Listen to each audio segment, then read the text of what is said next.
اللہ نے مجھے اور آپ کو یہ قرآن دیا. اللہ نے فرمایا یعظکم لعلکم تذکرون. اللہ تمہیں نصیحت کرتا ہے, اللہ تمہیں پیغام دیتا ہے, اللہ تمہیں ہدایت کرتا ہے کہ اللہ اس پیغام کو سنو, اللہ کی اس ہدایت کو پڑھو, یقیناً تم ہدایت یافتہ بن جاؤ گے. یہ قرآن میرے اور آپ کی ہدایت کے لیے اترا, یہ قرآن میرے اور آپ کے لیے شفا بن کر اترا, یہ قرآن میری اور آپ کی کامیابی اور کامرانی کا ذریعہ بن کر اترا. میں اس آیت کی تفسیر پر بات کرتا ہوں, توجہ سے بیٹھیے گا. اللہ نے کیا فرمایا؟ ان اللہ یأمر بالعدل والاحسان وایتاء ذی القربى. میرے اللہ نے 3 باتوں کا حکم دیا, غور سے بیٹھیں. ان اللہ یأمر بالعدل, اللہ تمہیں عدل کا حکم دیتا ہے, والاحسان, احسان کرنے کا حکم دیتا ہے, وایتاء ذی القربى, رشتے داروں سے حسن سلوک کرنے کا حکم دیتا ہے. 3 باتوں کا حکم دیا, 3 باتوں سے منع کیا ہے. وینہا عن الفحشاء, بے حیائی, والمنکر, برائی, والبغی, سرکشی اور ضد سے تمہیں منع کرتا ہے. رب نے 3 باتوں کا حکم دیا, 3 باتوں سے منع کیا ہے. پہلی چیز اللہ جس کا حکم دے رہے ہیں, ان اللہ یأمر بالعدل, اللہ عدل کا حکم دے رہے ہیں. عدل کس کو کہا جاتا ہے؟ قرآن کی تفسیر سمجھو, مفسرین نے قرآن کو کیسے سمجھا, میرے نبی نے قرآن کو کیسے بیان کیا. اللہ عدل کا حکم دیتا ہے. یہ لفظ عدل صرف 3 حرفوں پر مشتمل ہے, لیکن جب آپ اس کے مفہوم پر, اس کے معنی پر غور کرو گے, خدا کی قسم یہ ایک لفظ عدل اپنے اندر پوری دنیا کو چھپائے ہوئے ہے. میرے اور آپ کے لیے یہ لفظ عدل ہدایت کا ذریعہ ہے. مفسر قرآن شیخ ابن عربی رحمہ اللہ نے قرآن کی اس تفسیر کو بیان کرتے ہوئے فرمایا, عدل کا معنی ہے برابری کرنا, لیکن اس لفظ کی مختلف نسبتیں ہوتی ہیں جس کی وجہ سے مفہوم مختلف ہو جاتا ہے. فرمایا کہ ایک عدل کا تقاضا, غور سے بیٹھیں, ایک عدل کا تقاضا یہ ہے کہ انسان اپنے درمیان, اپنے خالق کے درمیان عدل کرے. انسان کا اور خالق کا عدل ہو. اب ذرا غور کرے, انسان کا مخلوق کا خالق کے ساتھ کیا عدل ہوگا. لکھا ہے مخلوق کا خالق کے ساتھ عدل یہ ہے, مخلوق پر فرض بنتا ہے مخلوق اپنے اس خالق پر ایمان لائے. یہ عدل ہے مخلوق کا, مخلوق کا فرض بنتا ہے مخلوق اس کی عبادت کرے, مخلوق کا فرض بنتا ہے مخلوق اس کی اطاعت کرے, مخلوق کا فرض بنتا ہے توکل, بھروسہ اسی ذات پر کرے. مخلوق کا فرض بنتا ہے جب مشکل پیش آئے اسی کو بلائے. مخلوق کا فرض بنتا ہے مدد صرف اسی کو بلائے. مخلوق کا فرض بنتا ہے دعائیں, التجائیں صرف اسی ذات سے کرے. فرمایا اگر تم نے اپنی زندگی کے اندر یہ کام کیے, تمہاری زندگی عدل والی ہوگی, تمہاری زندگی توحید والی ہوگی. لیکن خدا نخواستہ تم نے نفع نقصان کا مالک کسی اور کو سمجھا, خدا نخواستہ تم نے سر کسی اور کے سامنے جھکایا, خدا نخواستہ تم نے اپنی منتیں مرادیں غیر اللہ کے سامنے پیش کی, خدا نخواستہ تم نے مشکل کی غیر اللہ کو پکارا.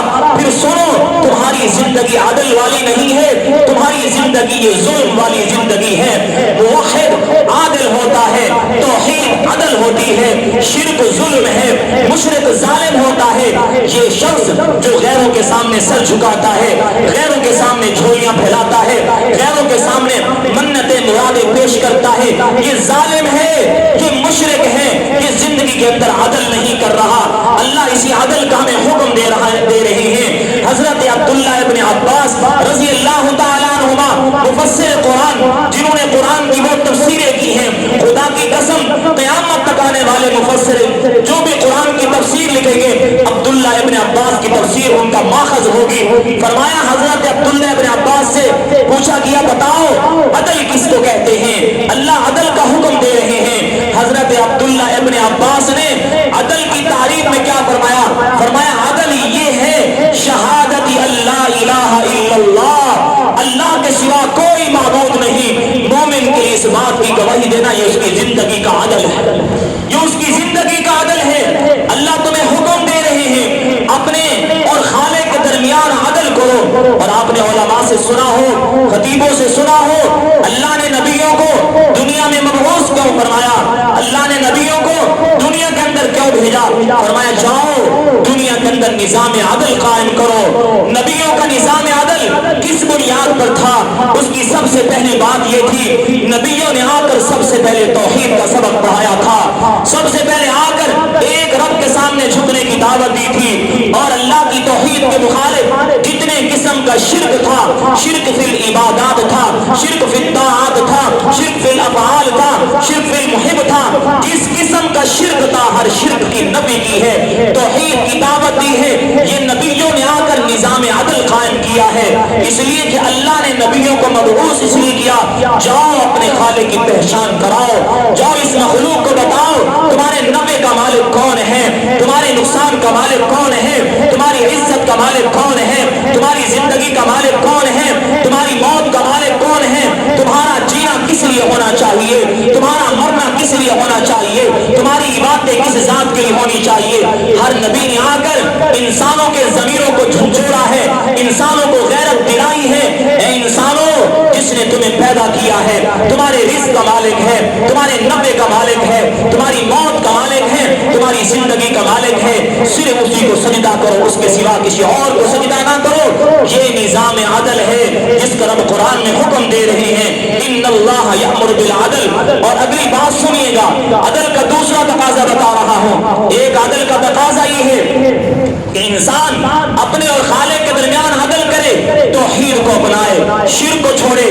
دوسرا عدل کا تقاضا یہ ہے کہ انسان اپنے رب کی رضا جوئی کو ساری خوشیوں پر غالب کر دے، سارے کاموں پر غالب کر دے۔ آپ کے ہر معاملے کے اوپر اللہ کی رضا سامنے ہونی چاہیے، آپ کی دنیا کے ہر معاملے کے اندر، ہم کا ہر کام کے اندر اللہ کی ذات سامنے ہونی چاہیے کہ میں یہ کام کر رہا ہوں، کیا میرا اللہ مجھ سے اس پہ راضی ہوگا نہیں ہوگا، کیا میرے اللہ کی رضا اس کے اندر شامل حال حق ہے نہیں ہے۔ آج ہم مسلمان اپنے دوستوں کو خوش کرنے کے لیے رب کی رضا کو پس سے پشت ڈال دیتے ہیں، ہم اپنے رشتہ داروں کو خوش کرنے کے لیے رب کی رضا کو پیچھے ڈال دیتے ہیں، دنیا کے لیڈروں کو خوش کرنے کے لیے اللہ کے حکموں کو پس سے پشت ڈال دیا جاتا ہے، رب کے حکامات کو توڑا جاتا ہے، محمد رسول اللہ کی سنت کو توڑا جاتا ہے۔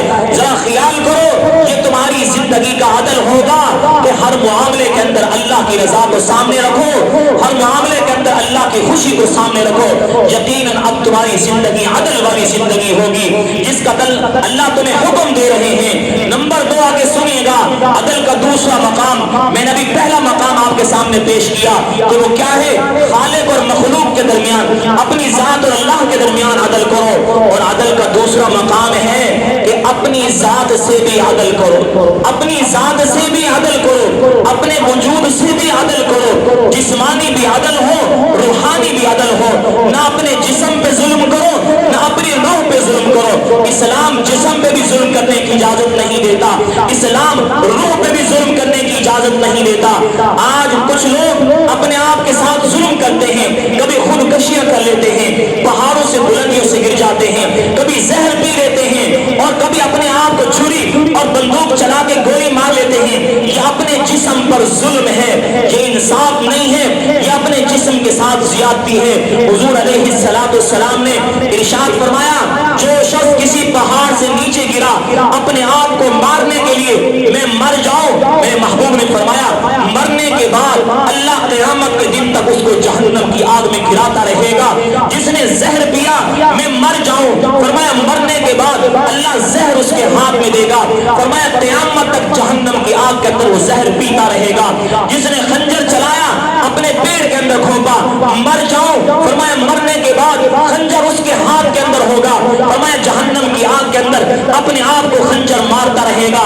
یہ وہ شخص تھا، رب نے منع کیا اپنی جان پہ ظلم نہیں کرنا، اپنا سینہ نہیں پھاڑنا، اپنے جسم کو نہیں مارنا، اس نے ظلم کیا، اس نے اپنی ذات کے ساتھ زیادتی کی ہے۔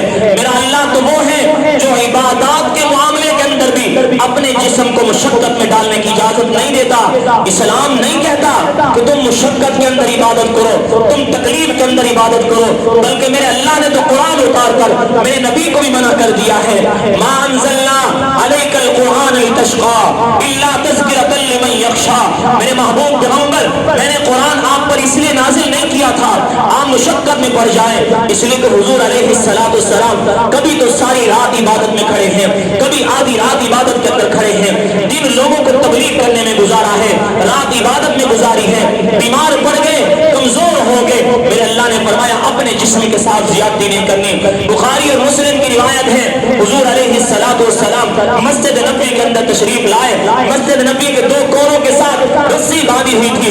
मेरे महबूब ने पूछा, फजर की नमाज का वक्त था, ये रस्सी किसने बांधी है? सहाबा ने बताया, या रसूल अल्लाह, आपकी ज़ौजे मोहतरमा हजरत ज़ैनब ने बांधी है। फरमाया क्यों बांधी है? कहा रात को मस्जिद नबी के अंदर आई थी इबादत करने के लिए, नींद आई तो अपनी नींद को खत्म करने के लिए रस्सी बांधी, थोड़ी देर के लिए उसको पकड़ कर लटक गई ताकि जिस्म को तकलीफ हो, मेरी नींद खत्म हो, मैं और इबादत करूं। मेरे महबूब ने फरमाया रस्सी को खोल दो, ज़ैनब को पैगाम दो, जब तक तेरे जिस्म में ताकत है इबादत कर, जब जिस्म में ताकत खत्म हो जाए अल्लाह तुझे मजबूर नहीं करता।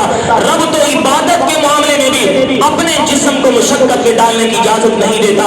एक और रिवायत जो बुखारी मुस्लिम की है, हजरत सलमान फारसी रजी अल्लाह तआला अन्हु, हजरत अबू दरदा रजी अल्लाह तआला अन्हु का मेरे नबी ने एक रिश्ता जोड़ा था।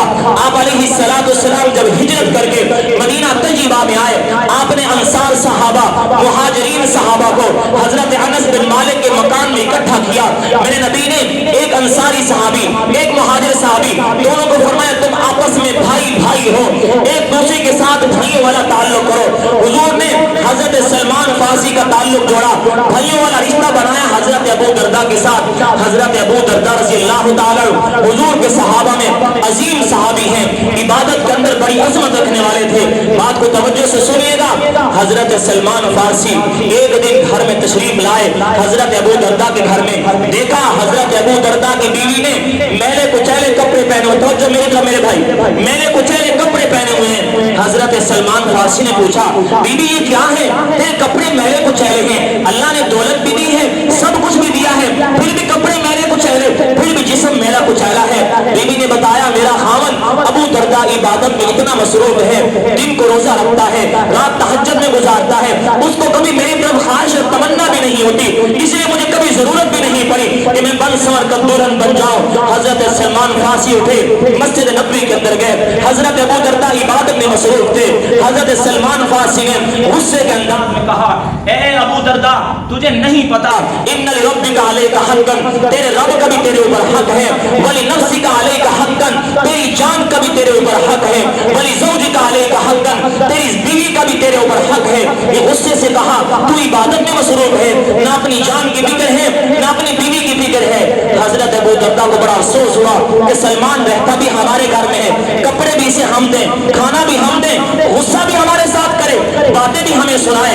ये उठे मेरे नबी की खिदमत में आए, या रसूल अल्लाह आज सलमान ने मुझे गुस्से से अंदाज में ये अल्फाज कहे हैं। मेरे नबी ने फरमाया सलमान सदक़न, सलमान ने बिल्कुल सच कहा है, इस्लाम इसकी इजाजत नहीं देता, ये अदल है अपनी जिंदगी के साथ। आज कुछ लोग अजीब किस्म का तस्वीर पेश करते हैं, इंसान विलायत के दर्जे पे कब पहुंचता है जब बड़ी बड़ी मुशक्कतें बर्दाश्त करता है।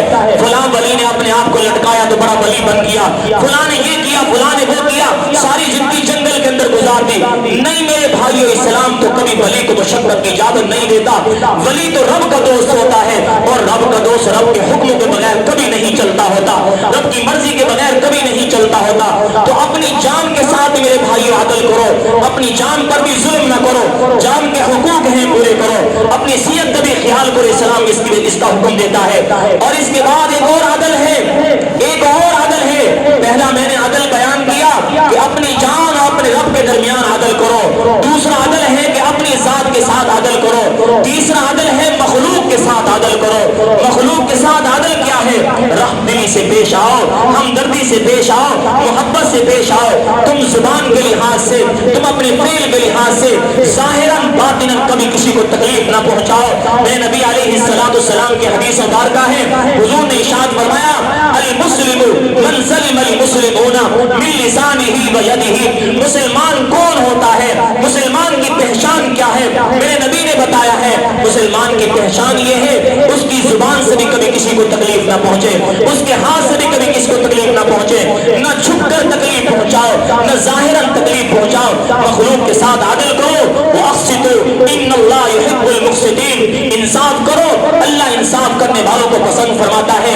वइज़ा हकमतुम बैनन नास अन तहकुमू बिल अदल, जब लोगों के दरमियान फैसला करो तो इंसाफ वाला फैसला करो। आज अफसोस है हम में से हर शख्स इस बात की रट लगाता है कि हमारे हुक्मरान अदल नहीं कर रहे, हमारी अदालत अदल नहीं कर रही, लेकिन अगर कुरान का उसूल पढ़ो तो इंसान को अपने साथ पहले अदल करने का हुक्म है।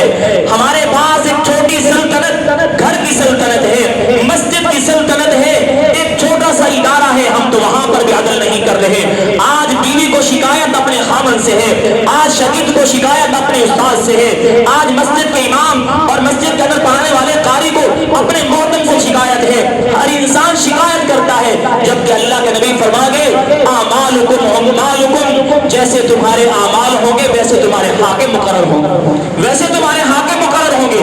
आज मुझ समय हम लोग अपनी जिंदगियों पर गौर करें, क्या हमने अपनी जिंदगी के साथ अदल किया? क्या मैंने अपने वजूद पर रब के हुक्मों को नाफिज किया है कि नहीं किया? अगर यकीनन मेरी जिंदगी पर खुदा के हुक्म पूरे हैं तो समझो जो कुछ मामला हो रहा है वो मेरे खिलाफ नहीं किसी और के खिलाफ हो रहा हो। अगर मैं 100% ठीक हूँ, आज मेरी निगाह दूसरों के ऊपर है, आज मैंने अपने गिरबान में नहीं झांका, मैंने अपनी जिंदगी पर नहीं देखा कि दिन के अंदर कितनी दफा झूठ बोला जाता है, दिन के अंदर बैठकर हम कितने लोगों की गिबतें करते हैं। तो बहरहाल मेरी अर्ज करने का मकसद, अल्लाह तुम्हें हुक्म फरमा रहा है कि इन्नल्लाह यअमुरु बिल अदल, कि तुम जिंदगी के अंदर अदल करो, इंसाफ करो, यकीनन तुम कामयाब हो जाओगे। अपनी जात से भी अदल करो, रब के मामले के अंदर भी अदल करो, मखलूक के साथ भी अदल का मामला करो। दूसरा हुक्म क्या दिया? इन्नल्लाह यअमुरु बिल अदल वल इहसान, अल्लाह तुम्हें एहसान का हुक्म देता है। एहसान किसको कहते हैं? एहसान क्या चीज है? मैं इस पर हदीस बाद में पेश करूंगा, मेरे लफ्ज का मतलब समझाता हूँ। एहसान का माना होता है अच्छाई करना, अच्छा करना। एक मतलब तो यहाँ तक है कि तुम अपनी जिंदगी के हर काम में अच्छाई करो, हर काम में तुम कुछ भी कर रहे हो उसको सही तौर पे करो। मजदूर मजदूरी कर रहा है, वो मजदूरी में एहसान करे, मजदूरी को सही तौर पे करे। वक्त का हाकिम हुकूमत कर रहा है, हुकूमत में एहसान करे कि हुकूमत को ठीक तौर पे करे, अपने काम को दयानतदारी के साथ सर अंजाम दे, ये एहसान है। और इसके मुताल्लिक मेरे नबी ने इरशाद फरमाया, जिब्राइल सलाम आए, सवाल पूछा, बड़ी लंबी हदीस है, हदीस का नाम है हदीस जिब्राइल। चंद सवालात किए, चंद सवालात, इंसानी शक्ल में आए, सफेद लिबास है, जिस्म भी मैला कुचैला भी नहीं है, कपड़े मैले कुचैले नहीं, लेकिन आज नबी आदमी की शक्ल में आए। सहाबा इकराम देख के बड़े हैरान हैं, कौन शख्स है? जिब्राइल सलाम आए मेरे महबूब के सामने, आप तशहुद की कैफियत में बैठे हुए थे, जिब्राइल भी आकर तशहुद की कैफियत में बैठ गए, अपने दोनों घुटने मेरे नबी के घुटनों के साथ मिला दिए, अपने दोनों हाथ मेरे नबी के गालों पर मारे और कहा बताएं। और सवाल है मल एहसान, एहसान किसको कहते हैं? एहसान किसको कहते हैं?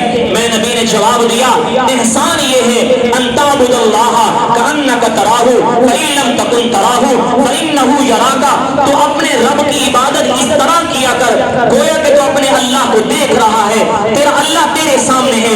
फरमाया अगर ये ना हो सके तो इतना जरूर समझ लेना कि तेरा अल्लाह तुझे, तू अपने अल्लाह को देख रहा है, पहला मकाम है। दूसरा मकाम ये समझना कि तेरा अल्लाह तुझे देख रहा है। जब हम अपनी जिंदगी के हर काम के अंदर ये समझे कि मेरा अल्लाह मुझे देख रहा है, यकीनन कभी चोर चोरी नहीं करेगा, कभी गीबत करने वाला गीबत नहीं करेगा, कभी मिलावट करने वाला मिलावट नहीं करेगा। उमर नहीं देख रहा तो उम्मत खुदा तो देख रहा है। उस बच्ची ने क्या कहा था अपनी माँ से?